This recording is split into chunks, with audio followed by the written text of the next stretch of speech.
Problem हा होऊ शकतो, प्रॉब्लेम होऊ शकत नाही असं नाही, पण तो प्रॉब्लेम झाल्यानंतर तत्काळ सॉल्व्ह करण्याची जबाबदारी ही सगळी सरकारचीच आहे ना. तर त्यामुळे ती यंत्रणा उभी होणं गरजेचं आहे आणि ती नाही आहे म्हणून आज हजारो नाही लाखो लोकांना प्रॉब्लेम झाला आहे. आठवड्याचा गोंधळ झाला आहे आता. गेल्या वर्षी पण नवीन वर्ष सुरू झाल्यानंतर गोंधळ सुरू झाला होता, यावर्षी तेच सुरुवात आहे. हे सुरुवातीपासूनच हे आहे, काही नवल नाही आहे याच्यामध्ये आणि याच्यात काही बदल होणारही नाही.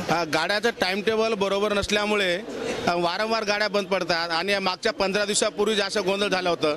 आम्ही मुंबईला काम करत असल्यामुळे बदलापूरहून जायला खूप त्रास होतो. नेहमी आम्ही जे गाड्यांचे वेळापत्रक आहे ते सगळं चेंज केल्यामुळे ते आम्हाला जायला उशीर होतो आणि वारंवार आता खूप कल्याण झालं, डोंबिवली झालं, जन आंदोलन होतात, आम्हाला खूप त्रास होतो. सगळे लोक मंत्रालय बीएमसीचे सगळे जास्तीत जास्त कर्मचारी आहेत, बीएमसी आणि मंत्रालय. आता एवढ्या लोकांना एवढा खोळंबा झाला तर नुकसान होणार की नाही. आणि पहिला दिवस, काल एक दिवस आणि आज दुसरा दिवस आहे, लोक क्रॉस मारणार, सगळ्या लोकांचे म्हणजे वांदे होणार नोकरीचं.